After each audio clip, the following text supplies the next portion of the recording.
I'm Coach Corey Wayne, and this is my video coaching newsletter. And the topic of today's newsletter is going to be, he can't concentrate on work. Well, if you're like most guys, you've probably had an experience in your past where you met a girl and you started dating her, or some of you just met, and you become overwhelmed with just amazing feelings of infatuation and love. You're probably thinking about what your kids are going to look like together. It's just, there's certain times in a guy's life when you meet somebody and just everything lines up. They're perfectly suited to you. You're perfectly suited to them. At least that's your perception anyways. But at least for us guys, a lot of times we see a really beautiful woman and we just think, that's it. That's the one. That's the perfect one for me. And they get all focused and fixated on what they can't have or what really doesn't want them, and they never really maintain an objective point of view. And I know when I was younger, it was very hard. I mean, I just remember days going to work. I go out on a date, had a just amazing date, and like when these things first started happening to me, the problem back then is I'd get 2 to 3 dates and I'd screw it up. So I'd spend a couple of weeks being all excited, but then I'd spend like months just feeling horrible after the fact. No, I knew that I did something to screw it up, but I just couldn't understand what the hell it was that I was doing wrong to turn women off so much. And I got an email here from a guy. I'm pretty sure he comes from a country where arranged marriages have been the norm for probably thousands of years, and it's a modern society that's bridging that gap or making that leap from where everything was arranged through the parents and the families. Because in an arranged marriage, the parents get together because they know the kids better than anybody else. And they know what their personality is like. And they pursue trying to find someone for their kids that is a good match with their personality, that they know that they'll probably get along with and they'll have similar interests. Well, you've got a society that's making the break away from that kind of traditional approach to where the guys are on their own. And like this one particular guy, he got himself all hung up on one of his co-workers. And basically his first he knew her for 3 years. And his opening line to her basically is proposing marriage. And when you're making that leap where everything is arranged and people, the society is focused on marriage to dating, hanging out, maybe hooking up, even though it's not really accepted publicly in an ultra-conservative society, it just happens. And over time, people make that transition. So he's really struggling and suffering because he got himself all hung up on somebody that he really shouldn't have in the first place. He says, "Dear Corey, hi there. I am requesting your help to guide me in my relationship problems.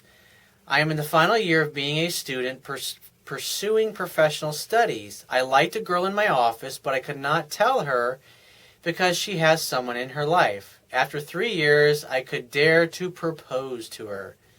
And I would say, God, that's insane. Just the mindset of going from that. It's like, here's the thing. She doesn't know you. Because in an arranged marriage, the parents get the kids together and they're chaperoned and see how you interact with one another. And then after the fact, the parents talk with their kids and then the parents talk to each other.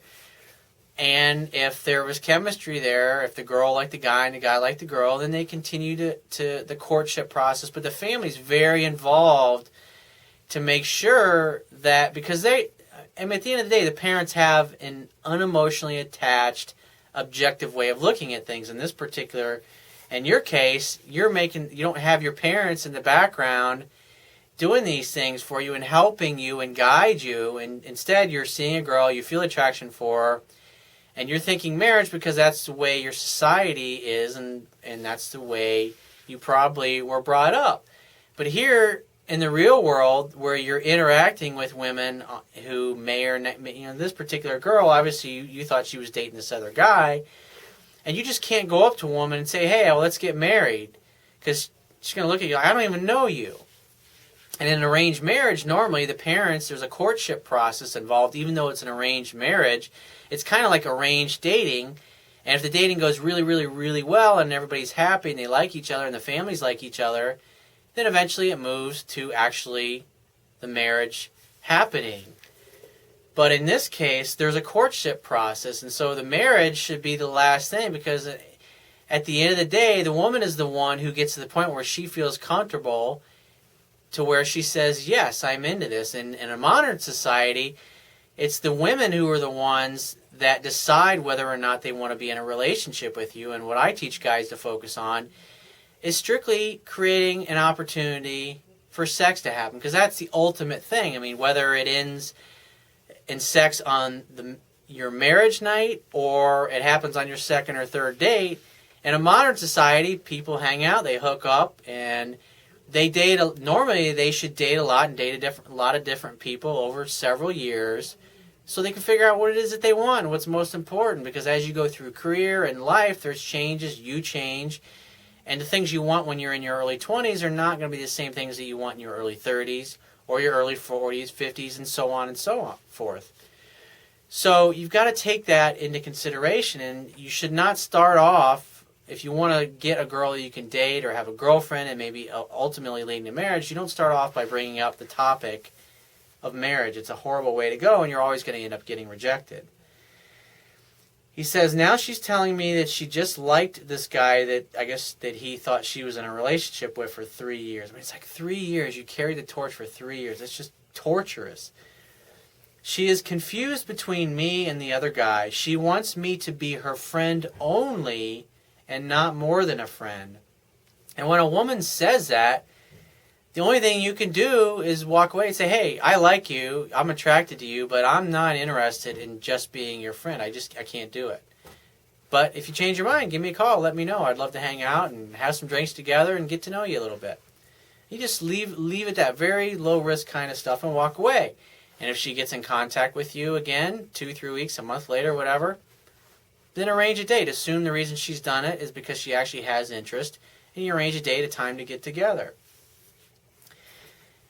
He says, I am feeling upset, and obviously because she said she just wants to be friends, I'm feeling upset and unable to concentrate on my work. She left the job recently, and she seems to be a flirting kind of girl. I mean, all girls are. Girls just want to have fun. I proposed to her for marriage, but she is not saying yes or no. And I would say her response is no, and she just doesn't want to come right out and tell you no. And the thing is, you're just completely ignoring the fact of what her feelings and her level of attraction is for you.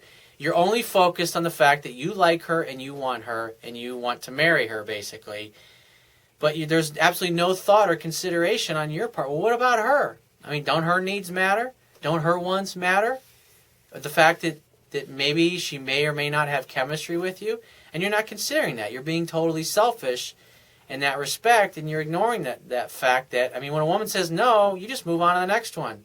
That's the only thing you can do. You've been hung up on this girl for 3 years, and that's just a horrible way to go.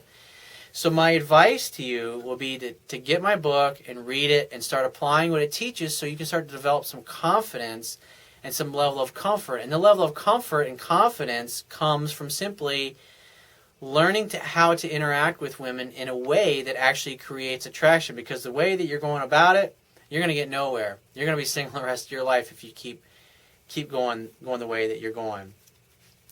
So if you find this message of value, you can show your appreciation by going down to the Wibiya toolbar, which is at the bottom of your screen. If you're watching this video on my website, click the PayPal donate button and donate any amount that you feel is equal to the value of the information in this video. At the very least, please share this page with all your friends and family by clicking any one of the social network sharing buttons, which are also located in the Wibiya toolbar at the bottom of your screen. And if you have a question that you want to ask me, or there's a topic you want me to cover in a future video newsletter, click the Contact Me tab on the left-hand side of your screen and send me 1 or 2 paragraphs maximum detailing your questions, your situation, or your challenges. And just give me several days to get back to you with a response, because I get a lot of email from the internet, and I also get a lot of it from my paying phone coaching customers. And I got to focus on their emails first, but be patient, and I will get back to you. And if you want to talk to me right away, the quickest way is to book a paid phone coaching session by clicking the Products tab at the top of your screen and just follow the instructions. And I will talk to you soon.